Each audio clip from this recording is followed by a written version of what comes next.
Uma das coisas mais difíceis que tem no mundo é se despedir de pessoas, se despedir de coisas que tu ama, né?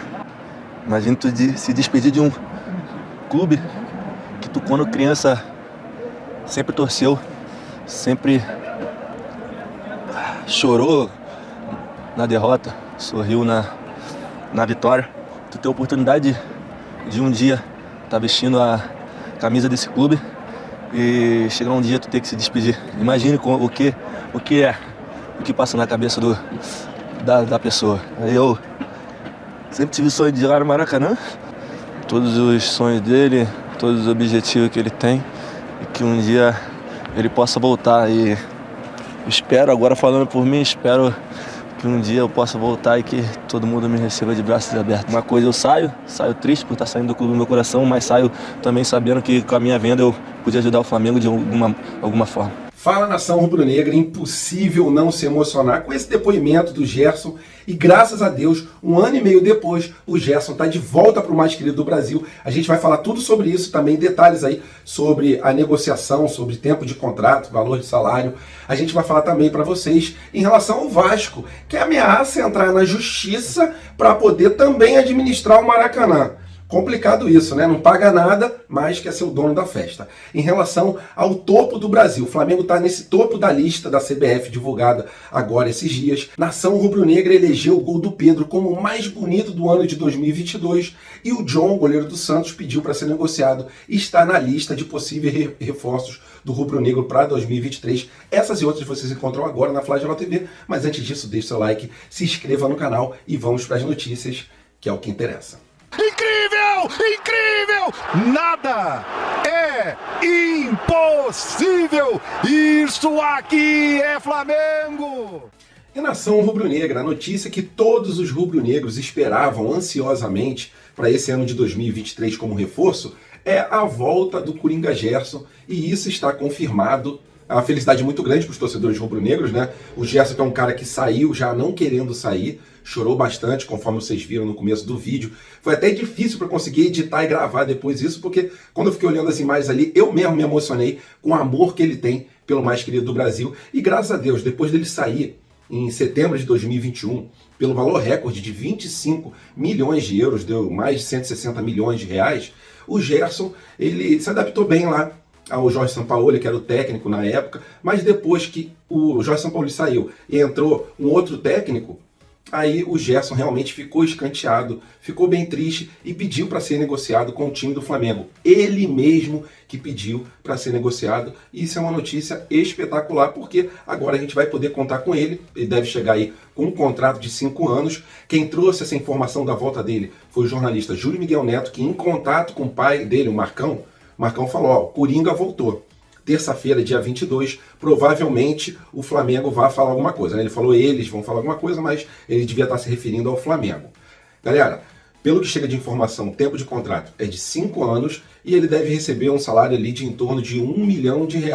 Para mim, mais do que justo. O Gerson foi um dos caras aí principais, queridão pela torcida do Flamengo em 2019, 2020 também ele foi bem e infelizmente em 2021 ele foi embora, mas agora ele voltando, um bom filho, a casa retorna. Se vocês pudessem mandar uma mensagem pro Gerson, o que vocês escreveriam? Coloca aqui embaixo do vídeo. E muito bem-vindo, Gerson, a nação o aguarda de braços abertos.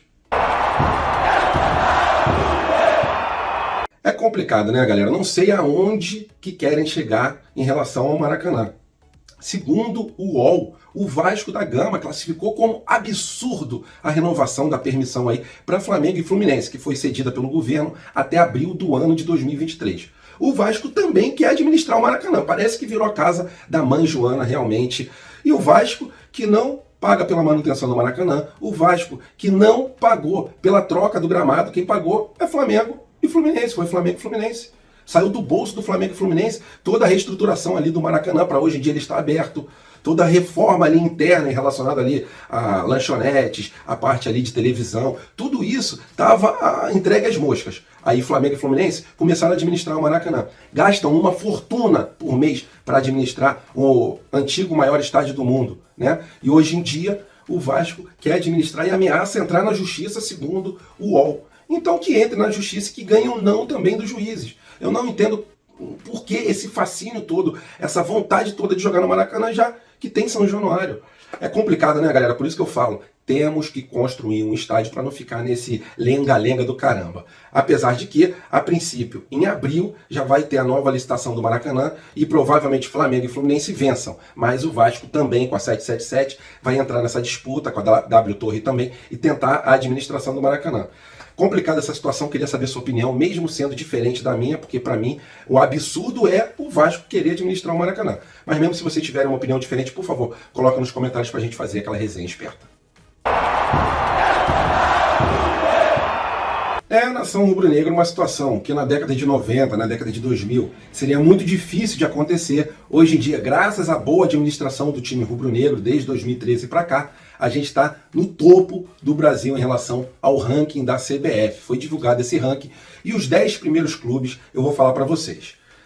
Flamengo é o primeiro, Palmeiras é o segundo, Atlético Paranaense é o terceiro, Atlético Mineiro é o quarto, São Paulo é o quinto, Fluminense é o sexto. Surpreendentemente, né? A Fluminense deu uma melhorada aí nos últimos anos.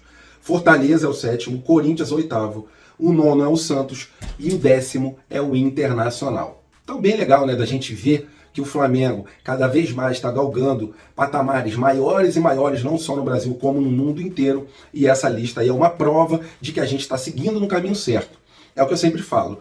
O caminho, a estrada que o Flamengo está trilhando é uma estrada asfaltada, com muito trabalho, com muita responsabilidade na parte financeira, e com isso pode vir chuva, pode vir trovoada, pode ser que tenha algum buraco na estrada, mas é uma estrada asfaltada. Que a gente tem aí um longo caminho a seguir nessa estrada bem construída. E outros times, né, podem até fazer contratações bombásticas, mas a estrada deles é de terra. Quando vem uma chuva, acaba alagando e ficando numa situação bem complicada. Então, estou muito feliz com o caminho que o Flamengo está tomando, e isso não é um reflexo só de agora. Isso vai ser um reflexo dos anos também que vem pela frente, creio eu. Queria saber a sua opinião. Gostou desse ranking? Coloque sua opinião aqui nos comentários e pra cima deles, Mengão.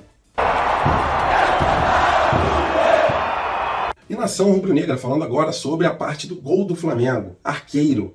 A gente perdeu o Diego Alves, até mesmo pela idade dele, e a gente contratou um goleiro nesse ano que é espetacular, que é o Santos. Santos chegou e dominou a posição do gol do Flamengo. Mas a verdade é a seguinte, todo mundo sabe que o Flamengo precisa de um goleiro reserva, já que o Hugo não consegue engrenar ali nem como reserva, o Diego Alves não está mais no Flamengo, o Flamengo vai buscar um outro goleiro.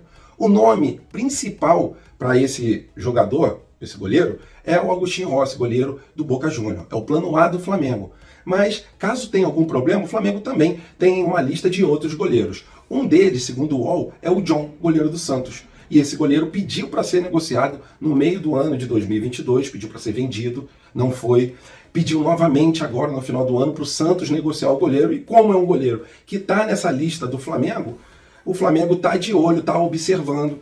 Vai tentar, lógico, fechar com o Agostinho Rossi, provavelmente consiga, mas caso não dê certo essa negociação com o Boca Juniors, o Flamengo tem que ter outros goleiros na lista, e um deles, segundo o UOL, é o John. Queria saber a opinião de vocês. Gostaram dessa informação? Caso não feche com o Agostinho, da gente partir para esse goleiro do Santos, ou vocês acham que o Flamengo tem que ir para um outro nome? Por favor, coloque sua opinião aqui nos comentários para a gente fazer aquela resenha esperta.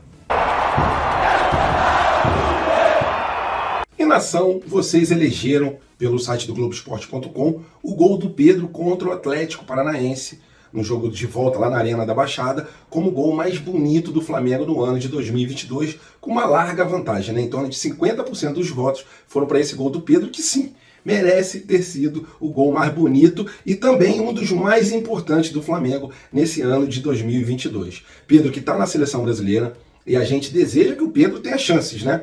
Porque o Tite, com os jogadores do Flamengo, parece que só leva eles por obrigação, por pressão da mídia e também dos torcedores brasileiros. O Pedro está lá. Espero que o Tite aproveite ele. Eu queria que o Pedro fosse o titular da seleção brasileira, mas eu sei que o Tite não pensa assim. Mas que pelo menos nas partidas da Copa do Mundo essa que estreou ontem, com a vitória do Equador em cima da seleção do Catar por 2-0, o Brasil vai estrear no dia 24. Espero que pelo menos o Pedro tenha chance e não vá para passear na Copa do Mundo, assim como o Everton Ribeiro também. Quero muito, desejo que o Tite pense um pouquinho e coloque eles, já que eles têm uma qualidade, na minha opinião, para ser até mesmo titular da seleção brasileira. Então, parabéns, Pedro, por esse gol mais bonito pelos torcedores do Flamengo em 2022 e boa sorte na Copa do Mundo. Valeu, nação rubro-negra, tamo juntos, fiquem com Deus, até a próxima e fui!